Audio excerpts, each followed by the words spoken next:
Hello, my name is Elisa Di Napoli, and I am a holistic clinical hypnotherapist, NLP practitioner and coach and author. And today, in light of the recent events, I'd like to be of a service and offer you a video on how to manage anxiety and panic, how to avoid anxiety and panic and manage it during this COVID-19 pandemic. Now, I am no stranger to anxiety myself, and just a few days ago when this was happening and going down, and I realized, the scale of it, I had a very strong anxiety attack and felt very much vulnerable because my parents are far away in New Zealand, my brother's far away in Germany. I have no way of getting to them. I'm here without a family, and my partner's family is at risk. So I was very, very worried. But because I am a hypnotherapist and I deal with this kind of thing pretty much every day, I recognized what was going on and decided to calm myself down using some techniques that I teach my clients. And then I thought, well, I'd like to share these techniques because a lot of people will be needing them right now. And so I decided to offer 3 videos, and this is number 1, on some simple techniques that will help you to manage your anxiety. So if you yourself are experiencing anxiety right now, I guess I'd like you or invite you to share that in the comments below, just telling us what you're struggling with, what's triggering that anxiety at the moment. And so let's get into the nitty-gritty. And the first thing I'd like to share is about how to diffuse panic. So before we get into that, I want to talk about how panic is created, what's actually happening when you feel a very high anxiety levels. So basically, when a threat is detected by your in your system, when you are feeling under threat, whether this threat is real, unreal, or imagined, or physical, or emotional, doesn't matter. When you feel under threat, what happens is that the alarm system of the brain, which is the amygdala, switches on. When the alarm is on, your sympathetic nervous system is switched on. And you get ready to fight against the enemy or run away from this enemy.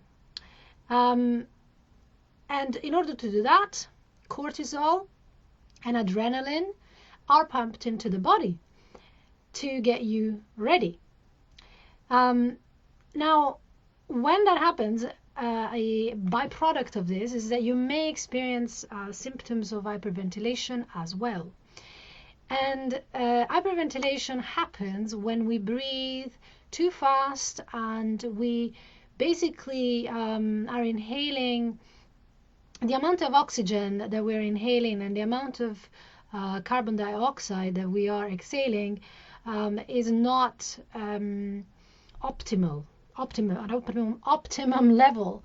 And so we start experiencing things like shortness of breath. We might be experiencing sweating, heart palpitations, our legs may tremble. We may even feel like we are losing a feeling in our arms and in our legs. All the blood rushes to the heart to get us ready to fight the enemy or flee from the enemy. And so that's what's actually happening, and that's why you have those symptoms, which can feel quite scary, but that's what's those symptoms are a result of hyperventilation.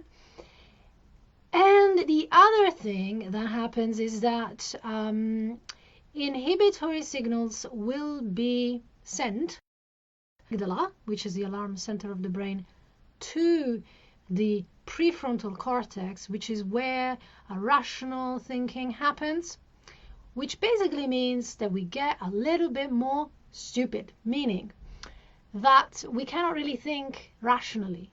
So if you've ever had that experience that you're panicking and someone comes up to you and is trying to convince you that everything is okay, everything is going to be okay, you are not going to believe it.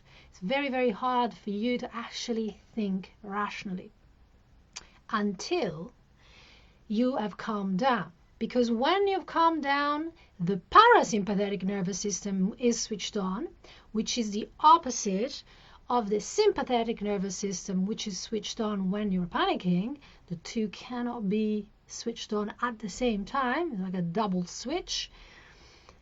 And so then when you're calm, then you can think rationally. Your prefrontal cortex is working normally again. So the most important thing you need to do is to calm your body. Now, how do you do that? There's two ways that you can calm your body immediately, quickly, easily. And these two ways can be used alone or together. So the first way is to engage in aerobic exercise. Now, when you think about this, why does it work? Because when back in the day we were faced with a real threat of say a lion in the wild, well, what we would do is fight this lion or run away from this lion, but in any case we would be engaging in aerobic exercise. And then when we stopped engaging in that exercise, well, that was the signal that the threat is over, now you can relax. But if you have a threat like a virus, which you can't beat up or you can't run away from, well, all that energy, stays in, and so there is no signal for your amygdala that the threat is ever over. So you need to give it that signal, and one good way of doing this is running up and down the stairs 10 times, doing some star jumps until you feel tired, and then it's going to be a lot easier for you to actually relax. It's almost automatic, because you can't engage in that kind of activity forever.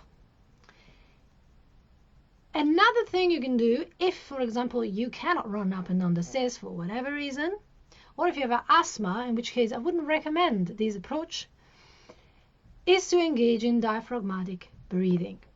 Now, diaphragmatic breathing switches on the parasympathetic nervous system, and so therefore the sympathetic nervous system gets switched off and the amygdala is off, the alarm system is off. So in order to do this, you need to take breaths from the belly. So you need to make sure the belly is engaged. When we are having a panic, we are not engaging our belly at all. We're engaging the chest and we're breathing very, very fast. That's exactly the opposite of what I need you to do. I need you to breathe in from the belly. If you're not sure, you can put your hand on the belly and make sure that when you breathe in, the belly is moving out, as if you were basically blowing a balloon. You're inflating a balloon. So your belly is moving out as you breathe in, and then your belly is moving in as you breathe out.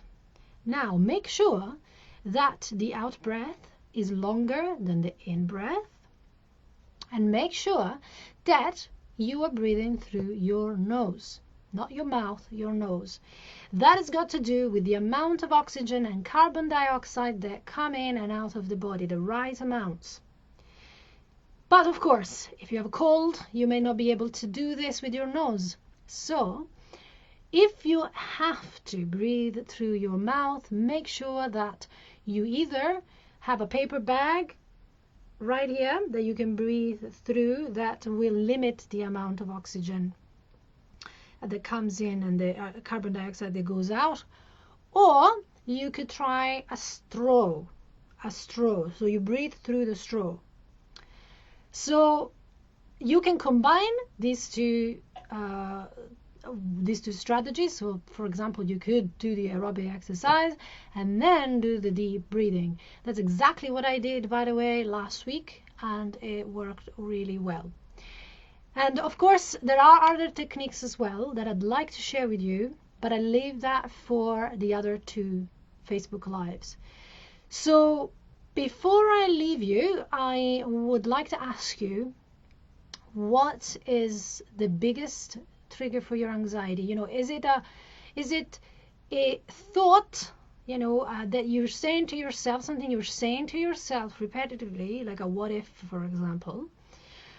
Is it an image? What's triggering the panic? Is it a feeling? So let me know what that is. Write it in the comments below. And if you want any help, any one-on-one help, I am also available for online sessions. So if you want to know more about that, I'll leave a link at the end of these on the post for this video. So that is all for now. Stay positive. Try and do things that are focused on your health, boosting your immune system, and see you next time.